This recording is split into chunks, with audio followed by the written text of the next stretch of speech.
I've got some more done on the traction control. Got the front two wheel speed sensors hooked up. Turned out pretty tidy. And so far I've lucked out. All the wires coming out of that unit were long enough for what I needed, so I actually was able to get the speed sensors back to the rear wheels, routing it through the tunnel. I'm going to follow the brake line, put the fire wrap around it, and then bring the wire out here into the sensor for the rears. But both sides were long enough, so that was good. And I've had it fired up and turned on.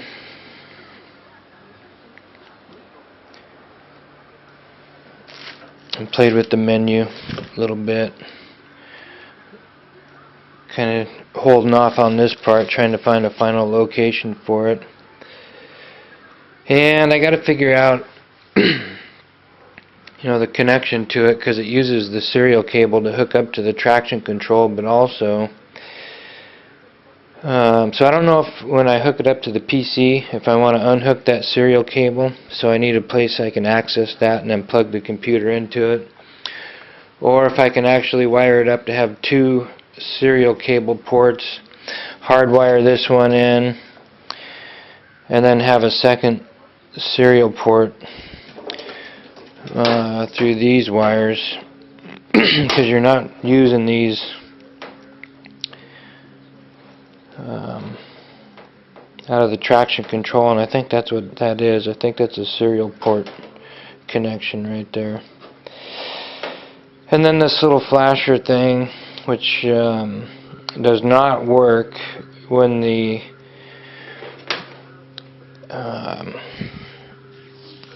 it doesn't flash with a cut. So when the injectors are being cut, I wish that's what that was, or a provision for it, but there's not.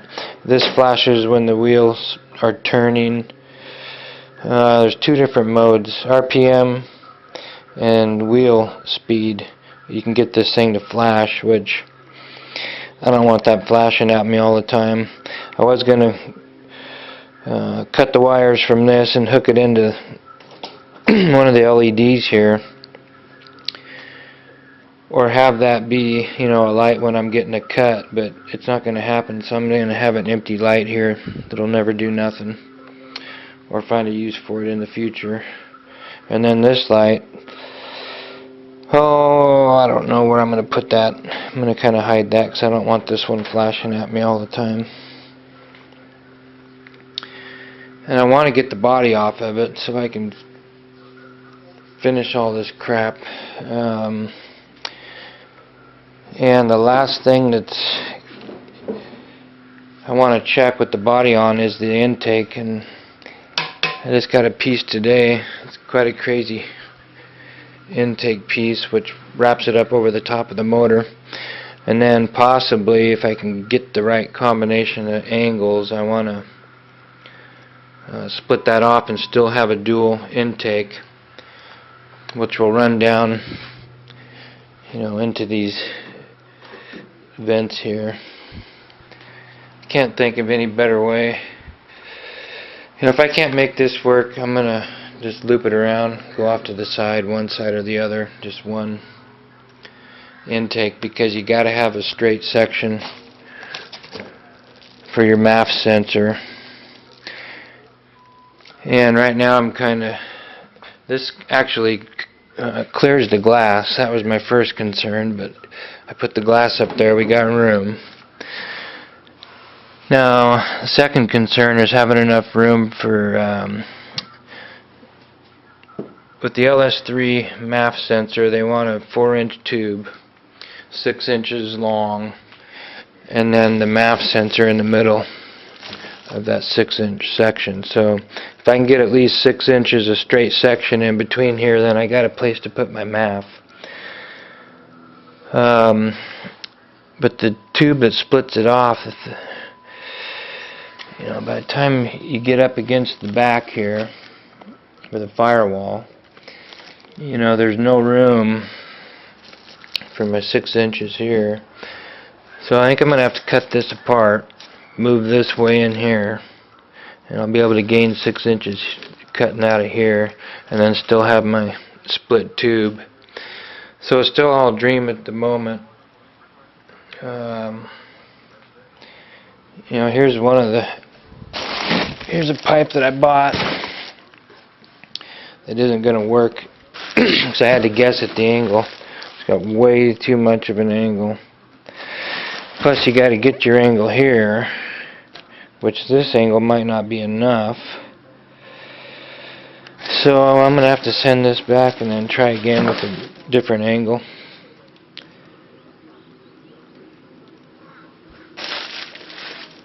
These 4-inch tubes are huge,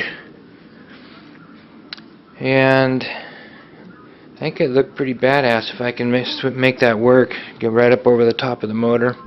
This piece here is a gorgeous piece. I think that'll look real good sitting underneath that window right there. So now that I know that this clears the window, I think I can pull the body off and get in there and look at the angles a little bit better. That's what it'll look like with the glass on. Barely fits in there, just like everything else on this car. Barely fits.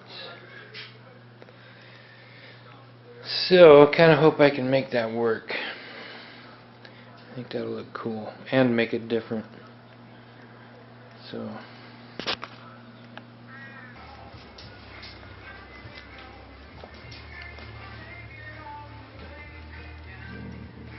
now, just a little note to myself here. I got the leads from the traction control sitting up here along with the light. Leads for like a COM port, I think. The red and the blue. 10 years from now, when I'm thinking about something, trying to figure something out, maybe I can come back here and remember. And I got tied in the power for the digital controller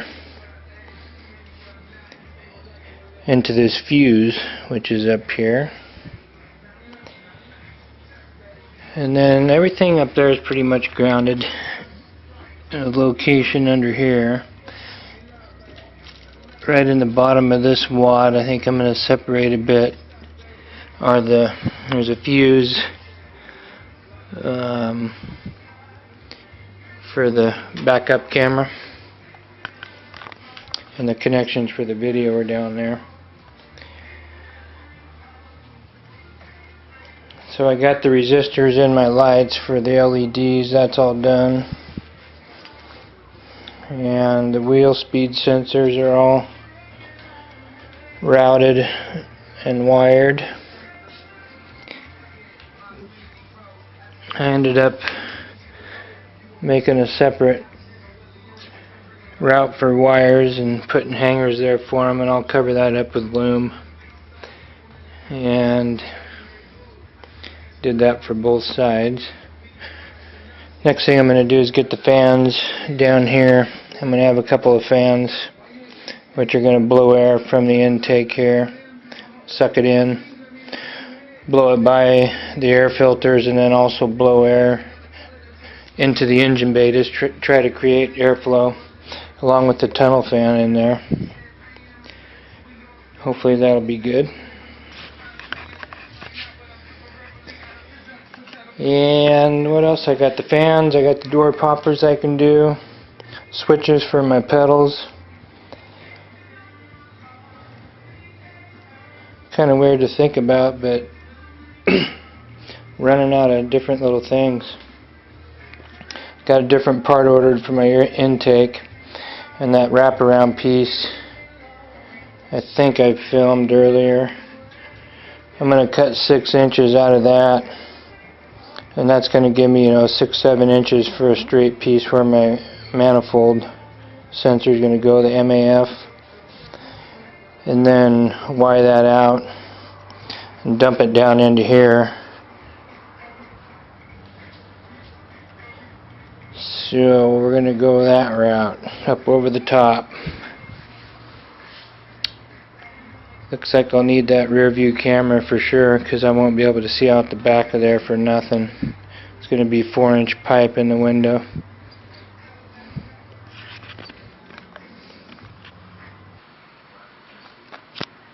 There's the white pipe.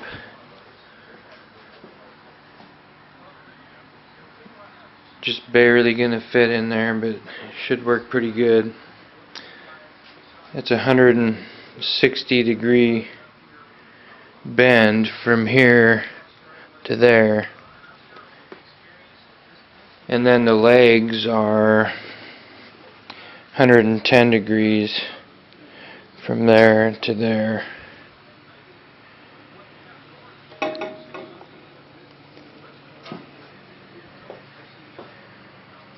So I think that's going to work pretty good. I'll have the 4-inch dual intake, and I'll run the MAF sensor right up here in the middle.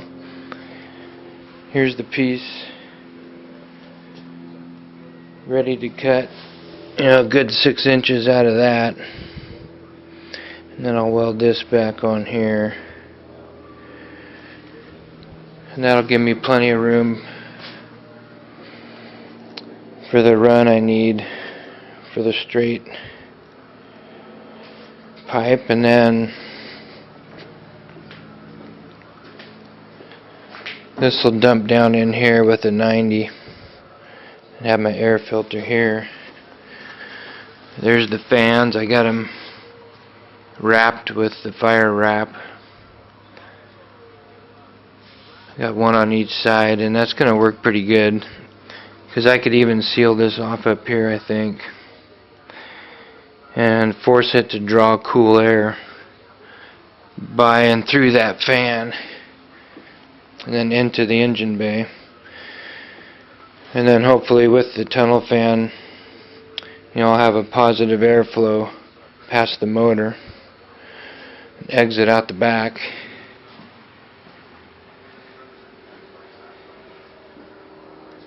That's the theory. So I'm kind of excited about the intake and bringing this up over the top, dumping it down there, and still being able to use the 4-inch, because that just barely clears that window.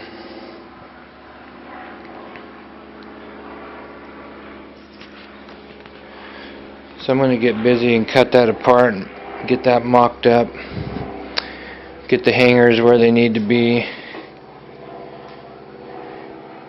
and get that part all done. There's the intake, 4-inch. Got the mass airflow sensor right here. I haven't got this welded yet. Going to run the PVC into here and then back out here again, so that'll look clean. All the wires tucked in, and I got some gold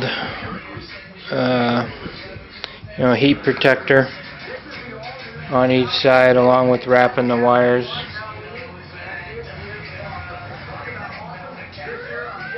And I gotta finish putting some nut certs in here for these brackets, which are gonna hold that intake there real well. And I'll make each of these splash shields here removable, so I can get in there and clean and service that air filter. Down to a pretty short list of things. I've been writing down, knocking things off the list, get this thing done and ready to start up. But I think that intake was one of the last things as far as the unknown and how it was going to fit and lay out.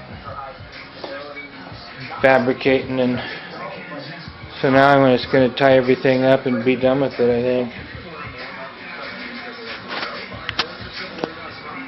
Yeah, now I got to start worrying about filling this hole, get the transaxle here, so that'll be the next big thing. I'm getting a bunch of the nitpicking stuff done. Got some of the wires wrapped, going down to the fan and the pump. Got all that stuff cleaned up. Done. You know, that's the final assembly right there on that stuff. So that's kind of cool. Final assembly on here. I got all this stuff wrapped. Final assembly here. You know, the wires wrapped. My camera shut off again, but anyway, wires routed for all this stuff. Final assembly. Everything's fire wrapped. All the fuel lines, wires. Underneath, you know, the e-brake cables and the shifting cables are all wrapped. Everything's wrapped on this side. Got the wires all tied down, wrapped on this side. Wrapped the heater hose, wrapped the fuel lines. And now, next thing, I'm going to go ahead and finalize the loom on this wiring right here and clean up. Thing is turning out pretty cool.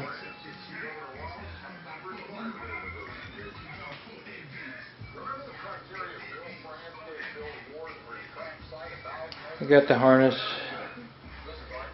cleaned up on the front of the motor here, down in the tunnel. And I still got some more work to do in that tunnel, tying those lines back, putting the crossover tube in there. But, man, I can't believe it. This part here is almost done. And it's looking pretty insane.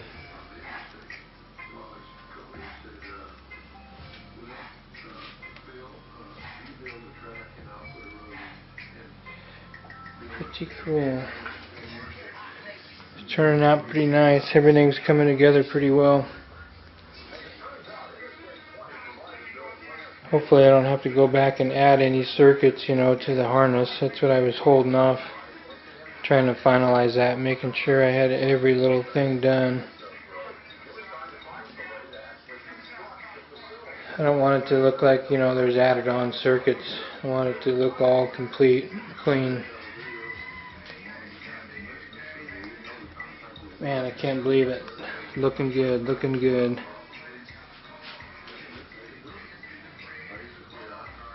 A few more days of busy work and getting close to firing up the motor.